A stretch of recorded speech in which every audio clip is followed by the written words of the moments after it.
बिस्मिल्लाहिर्रहमानिर्रहीम। शोजरन सिंड्रोम अजीबोगरीब सा नाम है।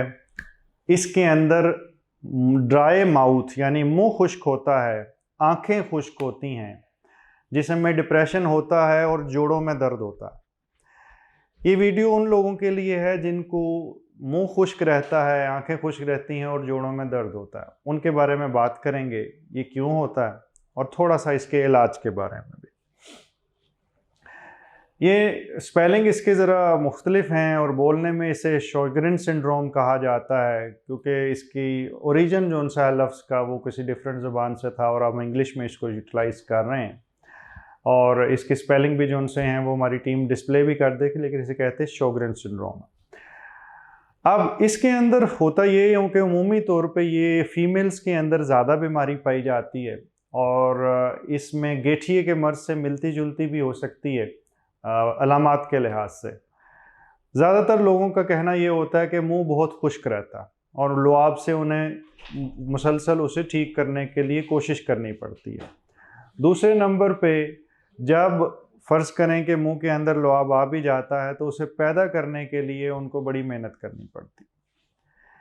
फिर आँखों में खुश्की का प्रॉब्लम होता है और यूँ लगता है जैसे आँखों में कुछ गया हुआ है और उसके साथ ख़ारिश करनी पड़ती। आँखों में ख़ारिश जो सी है ये भी बहुत कॉमन कंप्लेंट इस मर्ज़ में पाई जाती। इसके अलावा डिप्रेशन का प्रॉब्लम कुछ लोगों को होता है कि वो परेशान जहन ज़रा चलता है, और ये अगर मुंह खुश्क और आंखें खुश्क के साथ डिप्रेशन हो रहा है तो हमें इस बारे में भी सोचना होगा। इसकी और बेशुमार अलामतें हैं और इस वीडियो को बनाते हुए मैं सोच रहा था कि मैं इसको कितना बताऊं कि आम लोगों के लिए कन्फ्यूजन ना पैदा हो, क्योंकि ये सिंड्रोम है और बहुत बड़ी अलामतें आती हैं। लेकिन कुछ मोटी चीज़ों का मैं सिर्फ जिक्र करूँगा। ये गुर्दे पे भी असर कर सकता है और मैं क्योंकि नेफ्रोलॉजिस्ट हूँ तो इस वजह से ही मैं इस वीडियो को बना रहा हूँ कि मैं जो इन पेशेंट्स को देखता हूँ वो तकरीबन 100% वो वाले होते हैं जिनके गुर्दे इससे किसी न किसी दर्जे में अफेक्ट हुए होते हैं। और इसके अंदर जो गुर्दे की ख़राबी होती है वो बग़ैर प्रोटीन की लीकेज की होती है, यानी सोजिश नहीं होती। तो अगर मुंह खुश्क है, आंखें खुश्क हैं और गुर्दा ख़राब है लेकिन सोजिश नहीं है तो इसके बारे में सोचना होगा। इसे हम इंटरस्टिशियल इंसल्ट कहते हैं।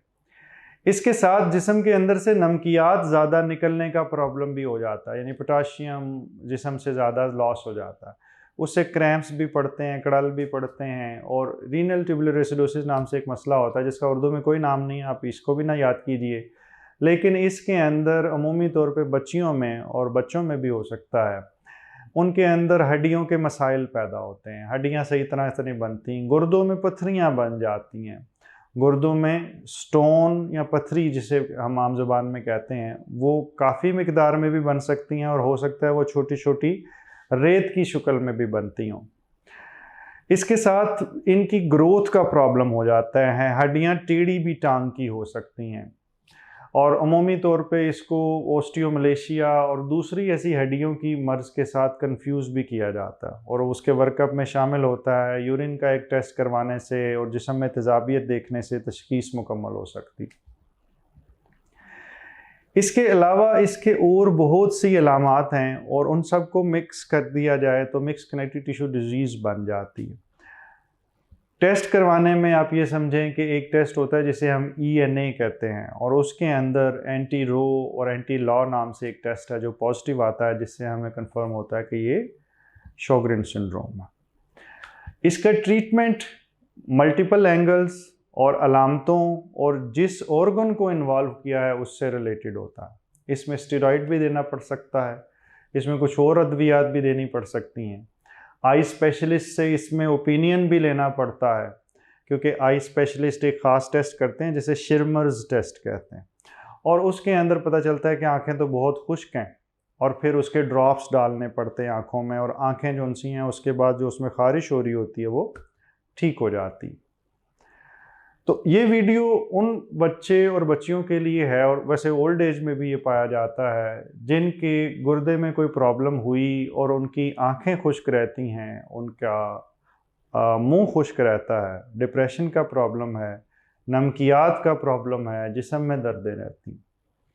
ऐसी तमाम अलामात अगर आप में मौजूद हैं तो आप अपने मुआलिज से डिस्कस कर सकते हैं। ज़रूरी नहीं कि आपको ये मसला हो, बेशुमार और मसाइल हैं जो इस तरह की अलामतें पैदा कर सकते हैं, बट उनमें से एक ये भी है।